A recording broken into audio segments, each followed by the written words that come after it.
guys, welcome to today's episode. Today I'll be taking you through how I color grade my beach pictures. And then this picture was shot around 10 a.m. around 10 a.m. So I used a reflector here. Let me see if I'll get some of the pictures here. I used only the reflector.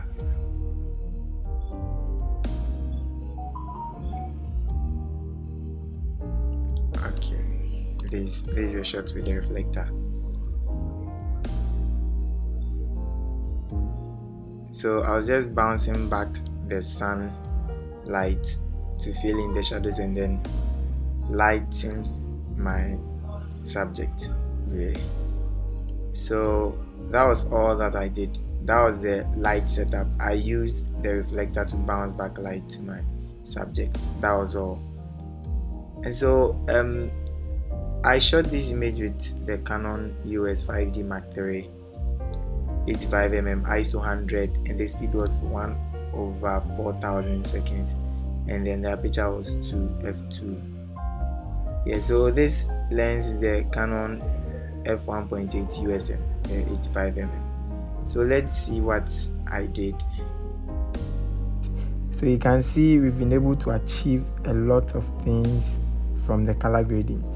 First of all, I changed the profile from Adobe Color to camera standard.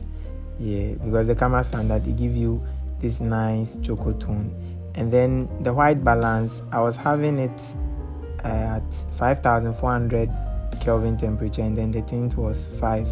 So I needed more blues in the image, so I toned down the temperature to 5000.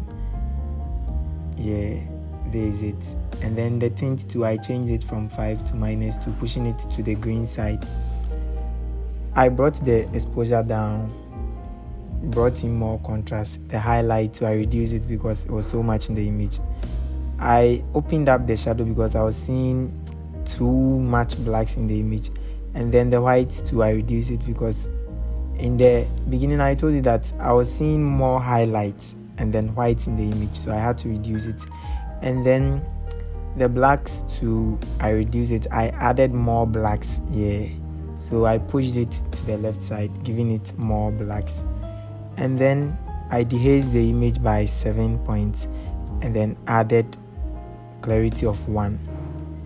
The camera standard gives you more colors. The saturation is too high, so you have to reduce the saturation. So I reduced the saturation to -10, and then I gave it a vibrance of 25. So let's see what the basic is doing. Wow, that is very nice. It fixed a lot of things in the image. And then I went in straight to my curve. I did a slight S curve. That was all that I did in the curve. Yeah, it's just a slight change, adding some contrast to the image. I went in straight to the color mixer. The detail, I just pushed it from 40 to 50. Yeah, and then the color mixer, that was where a lot of work was done. Wow. So let me start from the hue. I pushed the hue of the reds to the orange side. I was trying to give a uniform skin tone. Yeah, so I pushed the red slider more to the orange side, and then I pushed the oranges to the red side, trying to unify the skin tones. And then the yellows too, I pushed the hue to the yellow side, the orange side. Yeah, I wanted to bring in more uniformity in the image. And then the greens too, I wasn't seeing much greens, but then I tried to push it to the yellow side. And then the aqua, I pushed it more to the blues. I needed a teal feel in the sky, so I pushed it more to the blues. And then the blues too, I pushed it more to the aqua, just to get that teal tone in the image. And then I wasn't having any purple or magenta in the image, so I didn't touch those two sliders.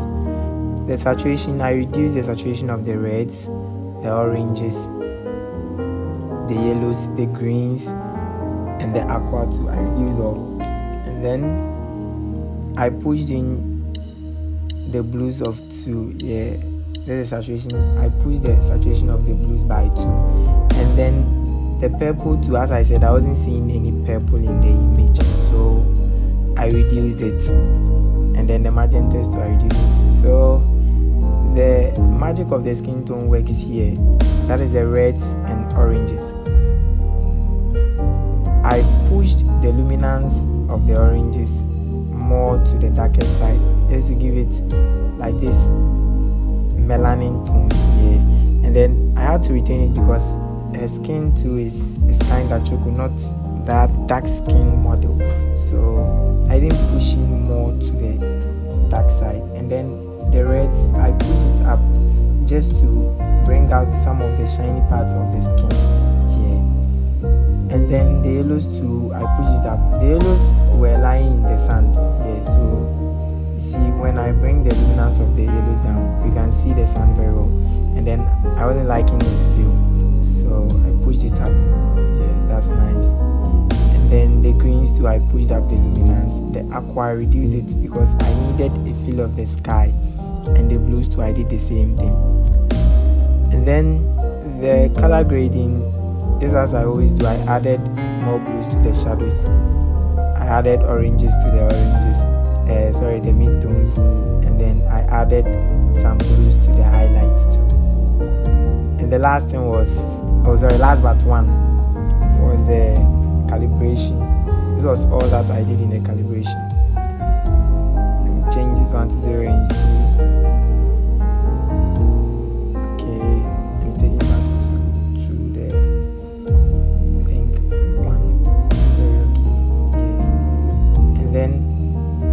That was all that I did, the calibration. So the last thing was I masked the sky because I wasn't feeling the sky very well. Let's see the before the mask, what I was getting. This wasn't bad though, but then I wasn't feeling the presence of the sky, so I masked the sky and then started grading more there. So that was all. That was all that I did in the sky mask. I changed the temperature because I needed more teal in the sky, and then pushed in the saturation of the sky. That was all. So let's see the before and after. This is our before, and this is our after. This is very nice. And then I'll be giving out this nice preset for free. I will leave a link in the description below, so you go to the link and download this free preset. You can try it on any image. See, it's not just for beach pictures. You can try it on other pictures and it will work for you. Yeah. So that is all. Thank you for watching this video. It's Joey.